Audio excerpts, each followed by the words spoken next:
All right, what's up?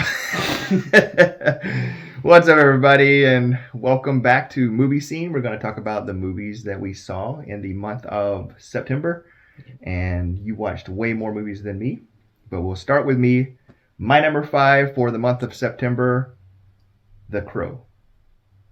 Very moody, stylish, atmospheric. It's nostalgic for me because I saw it as like a 15-year-old in the movie theater with my friends. But I think it holds up. It is cheesy at times, but in a good way. My fifth is Halloween. It's just a very scary movie. The score is amazing. It's just an overall amazing movie. Great acting too. Just overall amazing. You watched Halloween in September? Yeah. Wow, and it's only your 5th. Yeah, only my fifth. Wow, you must have watched some really awesome movies. Mm-hmm. All right, my number 4 for the month of September was Ex Machina, a pick by my wife to watch. I thought it was very well written, very well acted. Some surprising turns, both with the plot and the portrayals, which makes it where I want to see it again. My fourth favorite was Kill Bill Volume 1. Excellent acting, excellent plot, excellent directing. It was well made and it was very original too, I thought.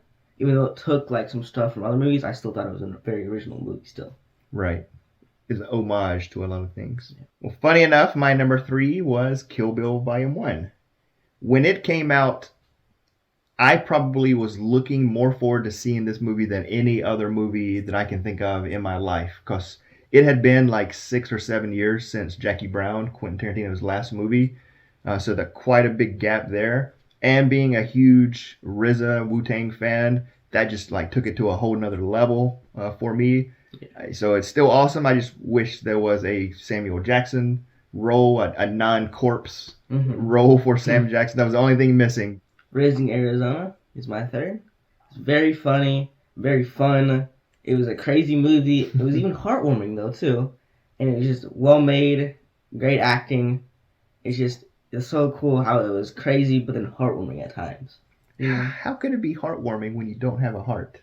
You mean for other humans with emotions, not you necessarily, but you could recognize that it was a heartwarming film. That Gotcha.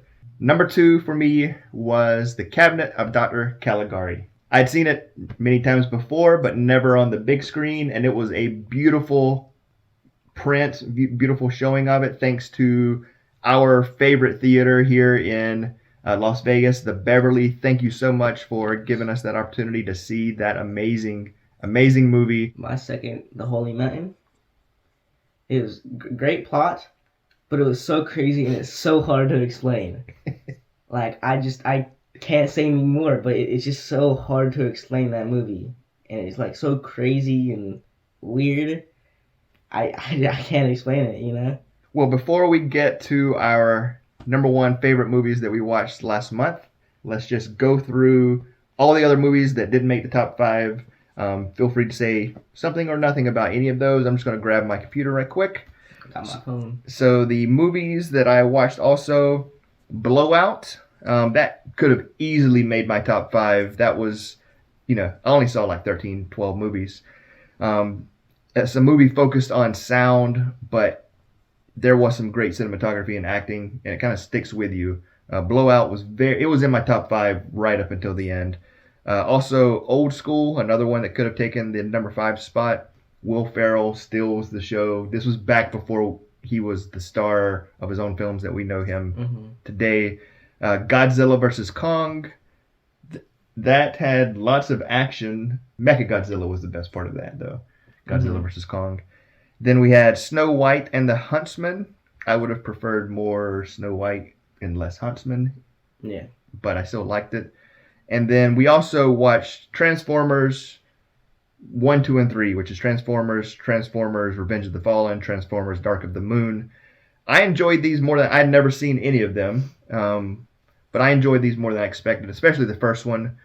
I mean, they're not great, but they're all right as entertainment. And that was all for me for last month. This might take a while listening to all of your movies. Well, first I'm going to start. I thought the first Transformers was great, though. You thought it was great? Okay. Yeah. Spotlight. Some of the best acting I've ever seen in a movie. Wow. Good plot. It was very well made, too. Could have easily been 5th. In the Mood for Love, amazing acting, good plot, excellent musical score. That's that one movie. It's an Asian film? Yeah. Could have been my fifth. Spider-Man, iconic, electrifying, classy, vibrant, and emotionally stimulating. This is the Tobey Maguire Spider-Man? Yeah. Could have also been my fifth. I think it's not underrated, but underrated. You know, like, I know people think it's the best Spider-Man, but I think it's a good movie. Who's these people? Most people think it's the best Spider-Man. Most think it's better than the MCU Spider-Mans? Let us know, most people out there, whether you prefer Spider-Man, Tobey Maguire, or the new Spider-Man, my Spider-Moons. But I still think it's one of the best movies, though. Like, oh yeah, yeah. It's great. Yeah. Oh Brother, Where Art Thou? It was a creative, great characters, great acting. Office Space, it was funny, well directed, had some nice cast too. Old School, it was funny and you don't have to think, it's just a funny, happy movie. Cocaine Bear, Ex Machina, The Crow, Fall, Blowout, Snow and the Huntsman, Transformers, Revenge of the Fallen, Get On Up, The Sea Beast, which had some great visuals, but it was somewhat predictable. Transformers: Dark of the Moon, it had some good score, good plot, but I thought the villain wasn't that great. I actually thought Rise of the Fallen's villain was better. The Brothers Grimm, it had some good cast and good acting, but it had terrible pacing, I thought. And Kong, or Godzilla vs. Kong, awesome monster fights, great visuals, but bad plot, and the characters were stupid. And bad characters, too. Now to the favorite movie from last month. The Holy Mountain is the movie that I consider to be the greatest movie of all time. And instead of trying to say anything about it, I think you said it best. You can't describe it. Don't describe it. Just go watch it and experience it. I hope you watch it over and over in your life. I don't think it is a movie that can be fully appreciated the first time you watch it.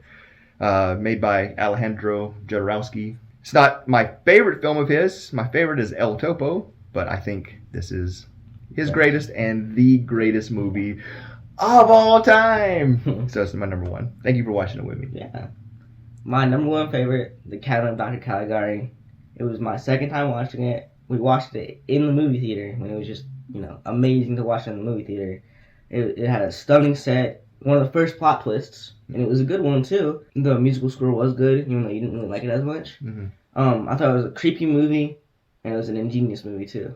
All right, we'd love to hear what you think about our list. Let us know if you've seen any of these movies and what are some of the movies that you've watched recently. Feel free to rank them, but any kind of feedback we'd appreciate. And until next time, take care of yourself, and thanks for watching.